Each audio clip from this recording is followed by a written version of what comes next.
You're tuned into the It's Real podcast with your hosts, Kayla, Kallander, and Andrew Yaggie. Each week, we'll talk about what happens behind the scenes working full-time in real estate and share with you real-life stories, our successes and failures as we work to help consumers and industry professionals reach their real estate and real-life goals. Here we go. Welcome to episode 91 of the It's Real podcast. I'm Kayla Kallander, and I'm a mortgage lender. I'm Andrew Yaggie. I'm a real estate agent. Hello, Kayla. Happy Veterans Day. Happy another beautiful fall day.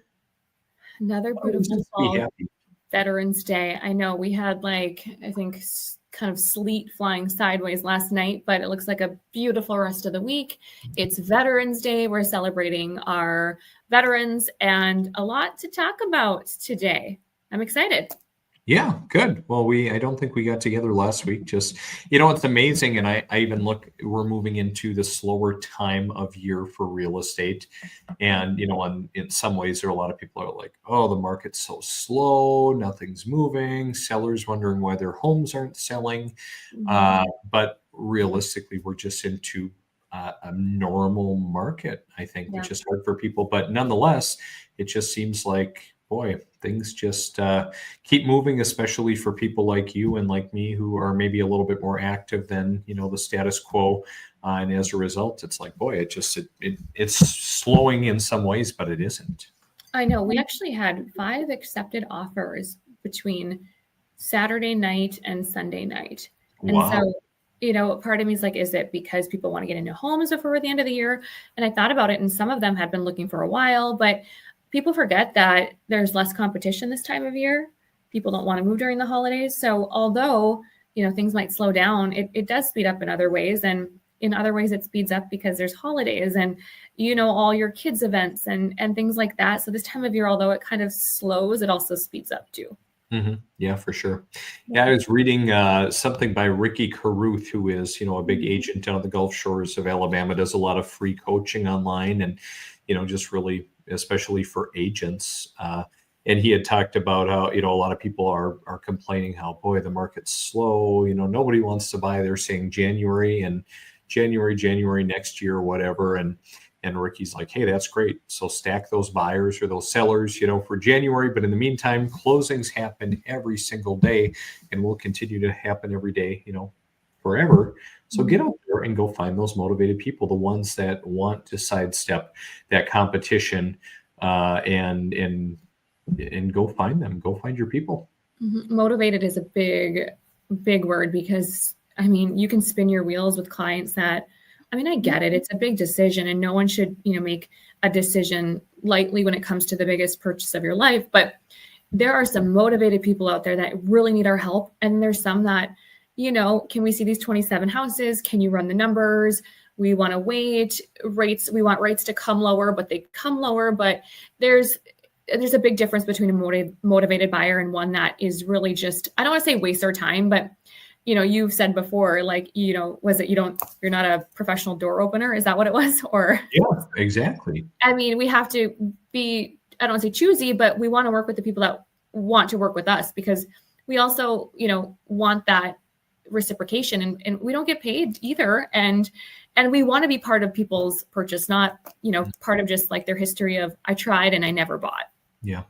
Kayla, that when you say professional door opener, it makes me think of a scenario yesterday. There was an agent from your general vicinity that came to show one of my properties in a rural area, and they ended up, they were about a half an hour late, and then a half an hour into the showing, they were supposed to be there before they canceled, and then even called me and said, "Oh, we just drove by and it just clearly wasn't a fit." And hey, that happens, but then I have sellers who are very upset because, hey, they have animals at home and they have to drive back to this rural area, leave work, et cetera, and, all kind of for nothing. And it happens and it sucks. But I look at that agent being probably a professional door opener, simply because if I'm going to go work with a buyer we're generally going to spend a little bit more time, or I'm going to get to know them a little bit more and know, hey, if I'm going to drive all that distance, that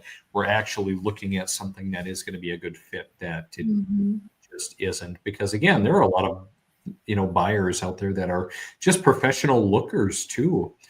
They just really have no intent to buy. And I mean, they think about it, but they really don't have any intent of actually buying. And I think too, a lot of people just want to see houses. And in that case, I mean, I'm not a realtor, but I say go to open houses then, go and browse during the parade. I remember when we were building with a builder in town. And I remember saying to my realtor, hey, can we go see, there's a house that's listed for sale that's the same layout. We had no intentions of buying that house. We were building, but I'm like, I wanted to see it because I want to see the light, like how they did it.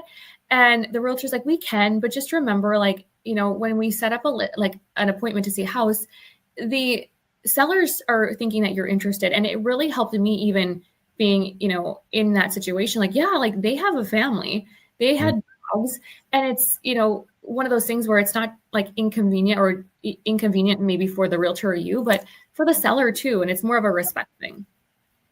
Absolutely. But, people don't know what they don't know. And I think just on the front end, it just, there's not enough education, or people are not taking the time to get educated or aligning themselves with the proper professionals. And that's right. And I think too, it really, I was talking to one of my colleagues, and I'm like, I'm so surprised that realtors are still showing homes when I've got a couple clients that are not pre-qualified yet. And we've had to add on like a co-borrower, and we've had to, work through some things, and they're still showing houses. And it's like, hey, do you think that they'll be qualified in a couple of weeks because they really like this house? And I am of the opinion always, and I know we talk about this, but it's like, they can go show the homes. I mean, sure, go show the homes, but it's that message to the client that says, well, I really like it. Like, hurry up, let's go. But that still surprises me, because it's the seller, the agent, the client buying. It's a waste of time unless we get them pre-qualified. So I'm seeing that quite a bit the last couple of weeks. Well, I guess those agents know what their time's worth, Kayla. I guess. Have you run into any interesting agent scenarios lately? I have been ghosted by 2 agents. And in my decade of doing this business, yeah, I have never been ghosted. And it's because the clients wanted to switch lenders or had a better offer. Now, remember, rates move constantly. So your rate 30 days ago that I quoted versus today could change. But it's been very interesting. I'm surprised, the lack of communication, because I would never not respond to, let's say I'm working with you, Andy, and we have a mutual client, and they say, hey, we're actually not going to work with Andy. We're going to sign with someone else. I would never not communicate with you, because it takes a village. And as of recent, I even had a realtor not respond to me because the clients wanted to switch lenders at the final hour. Now, it had nothing to do really with me. I mean, it has, to not go into detail, but it is such a big deal in this industry to communicate with title, appraiser, insurance, everybody, because if you're not on the same page, that's when things go wrong. And I would say I'm shocked. I'm shocked at the communication, and these realtors are not younger. They're, our age, millennials, I guess you could say. And so that has older millennials. Yeah. And that I'll be honest, I'm shocked at the lack of communication. So I have some realtors that are so great. They communicate it smooth. The moment you're not communicating with your lender, I was shocked. I won't go into too much detail, but sure. Communication is kind. So another agent on the naughty list in KK's office. Yeah. And this last one wasn't even from my city, different city, don't know them, but man, let's just all be for the client. Let's all partner. Let's all be professional. So I know sometimes we talk about the negative on here, but I think it's important to share the real life stories that, man, if you want to be well respected and professional and appropriate, just communicate. There's nothing worse than ghosting someone. And I had, recently, can't even quite say a client, but someone who was eyeing some commercial space, and just, I don't think they weren't getting what they wanted. And, it just kind of wasn't panning out. Instead of communicating, just kind of a ghost for multiple weeks to everybody. And I just don't get it. Like, yep, I know the path to success is rarely linear. And I mean, you look at all of the instances in life. I mean, Colonel Sanders, was he in his 60s when he finally figured out KFC and was pretty much broke. Ray Kroc, who had McDonald's, who bought the original rights from the McDonald brothers, was in his 50s peddling milkshake machines, and then kind of figured it out finally. So I mean, no. Like, the path for your success has not been linear. Mine has not been. No. But we communicate even when things don't go well. Maybe we'll have a little banter behind the scenes or whatever, but communication, people, that's what it comes down to. It's a big deal. There's a lot of hands in the pot. There's a lot of people. And so I would say that's my first ever that I've experienced, and it has happened twice in a month. I'm like, wow. So just a fun little story. Thanks for letting me share. I appreciate that. And I know you've got a tight schedule today because you're so in demand. So I want to keep things moving. I want to talk about a couple of things. So I've had a variety of people ask me about this, Kayla, and I don't know if you have as well, about the 50-year mortgage. And what are you talking about? What do you mean? I saw that. I've got to share this with you, Kayla. I saw this. Another agent who I know had posted this morning, kind of this news headline about the 50-year mortgage, about Dave Ramsey's in critical condition after learning of the 50-year mortgage. And, oh my gosh. and so for those who don't know Dave Ramsey, of course, he's a personal finance expert who does not believe in debt. And Dave always says no more than a 15-year fixed rate mortgage. So Dave hates 30-year mortgages. So the Babylon Bee, which is of course satirical, talking about Dave Ramsey, being in critical condition, which is not too far off base. No kidding. I feel like he probably is. He might be having some health issues after hearing about this. But yeah, it's everywhere. And we're in the industry, so we're seeing, colleagues and, people in our industry, talk about this. But yeah, I mean, Trump is proposing a 50-year term, and it's a hot topic. Well, I think, to clarify, I think, there are a lot, I just kind of Googled it, and I mean, there are a lot of articles and, AI responses and whatever. And I think it was, slightly misguided. Somebody proposed it or someone brought the idea. And I kind of feel like maybe some social media intern or somebody came out and posted it or something and thought, yeah, that looks like a good idea. Let's kick it out for conversation pieces. And it's got kind of mixed reviews, Kayla. It does. Yeah. I mean, a lot of the industry professionals that I see, mortgage lenders, a lot of them are coming out and saying, this is terrible. This is a bad idea.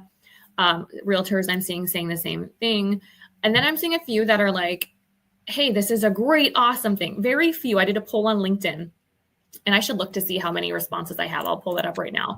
But I did a poll, and I think 2 people out of like the 190 said it was a good idea.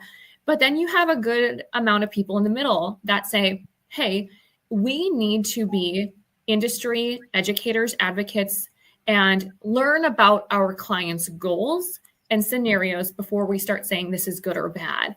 And I would say I lean more. Oh, hey, you found it. I lean more towards the no, but I want to break it down. In that poll, you saw there was a couple, like 2% said it's an answer to affordable housing. 73% said it's not the answer. 25% said pros and cons to both, and there's 234 votes. So LinkedIn is professional. There's a lot of people that follow me and vice versa in our industry. So I think we should break it down, Andy. What do you say? Yeah, I think so. And I think you kind of did that. So talk about it, Kayla. What does it mean? What does it look like, for an individual who may be eyeing something like this? Yeah. So even if this does, go through, get passed, there's a lot of things that has to happen. However, I just broke down just simplicity, right? Let's just talk round numbers, because a lot of people are hearing there's just so much more that you're going to pay in interest. It's not saving you a lot of money. Let's break it down.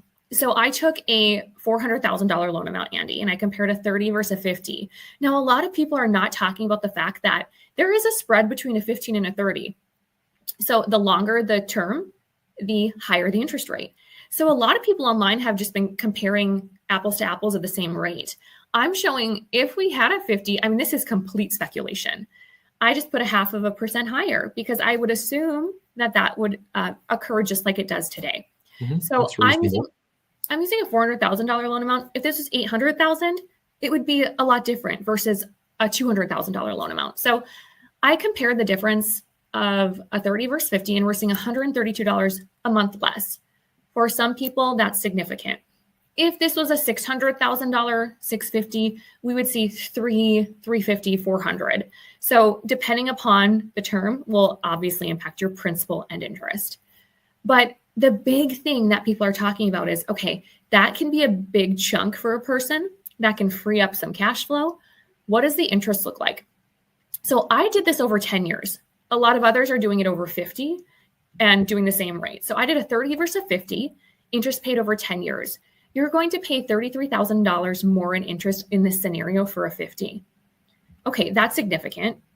And then I broke down the principal paid. Look at that difference in principal, $46,000 less principal. And that's important when we think about people that are going to sell and use their proceeds for a new purchase.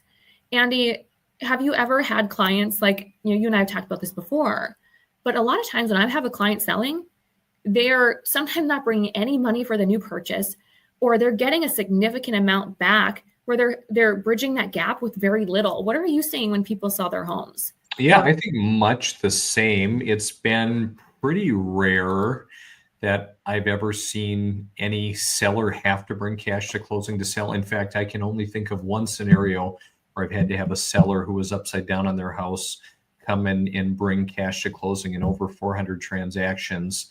But I think if the 50-year mortgage was a reality, I think you'd see a lot more of that. I think you'd have a lot more people who would end up upside down on their homes just because of, life circumstances, divorce, relocation for work.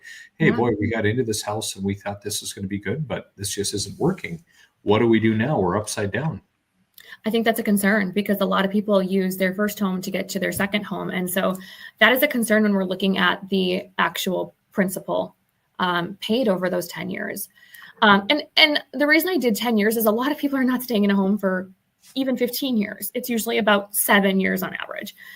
So one thing I want to share too is we have to remember that a house appreciates. This is typically your biggest wealth moving tool. So if you bought a house for $500,000, I did a 4% rate of return. Now, it could be different depending where you live, 3, 5. So I have an appreciation over 10 years of about $740,000. Like, that's great. We can't forget about that. But then I broke down, okay, what is the equity after the 10 years? What it's worth versus what you owe. And as you can see, $49,000 less equity for a 50 versus 30. However, Andy, I want to point out, you have $353,000 more equity than if you were renting. So it really is something that, do I think it's the answer to affordable housing? I don't. But do I think it could be used as a tool if guided, if used correctly? If we're freeing up cash flow, what are you doing with that cash flow? If you have a client that, I had a client last month, they had a year of daycare left. They knew they were getting a promotion and their spouse was going to start work. And they said, if we could just have some type of relief for the next 12 months, we could look at an ARM, things like that. But this could be something that, if used correctly, could work for some people. And ultimately, every mortgage lender's favorite fact or stat to quote, the fact that, hey, even if you did this, you'd have $353,000 and change more equity than renting. Yeah. I mean, at the end of the day, I was thinking about this morning. People are buying cars for $1,200 a month payments, $700 a month payments. People are going to Europe and spending $10,000. Women love their beautiful handbags and their beautiful shoes. Like, we all have the things that we purchase and spend money on. And I was talking to a girl last week and she so badly wanted a house for her dog. She had a 175-pound dog. She was miserable in this apartment.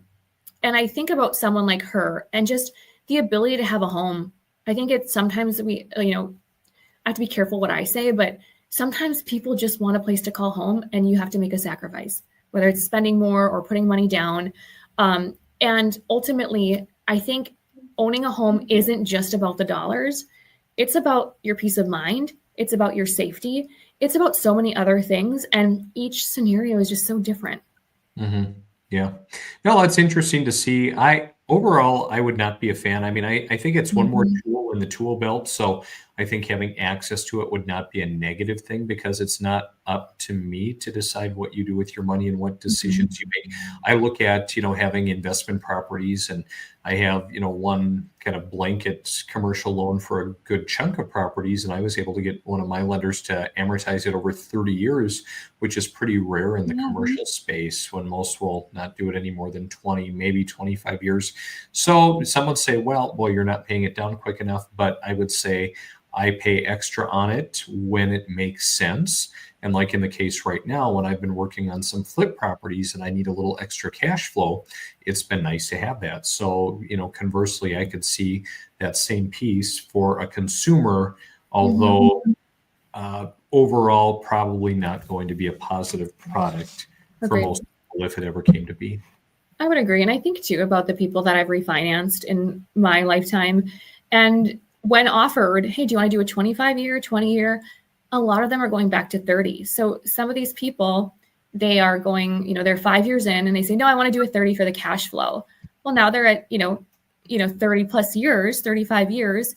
And I just ultimately think it's about being smart about it. I don't think it's the answer, but like you said, it's another option for maybe someone with a unique circumstance.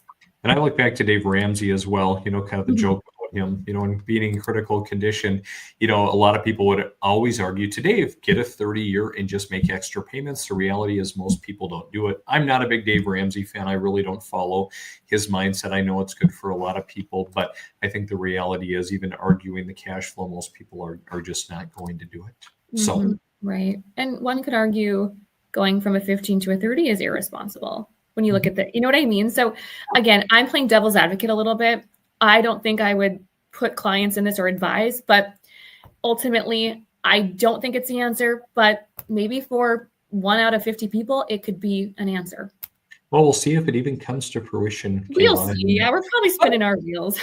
Good conversation. So anyway, well, I know you've got to get moving to your next thing. So that's going to wrap up episode 91. Thanks for connecting, Kayla. I hope you have a great rest of the week. I will if you will. See ya.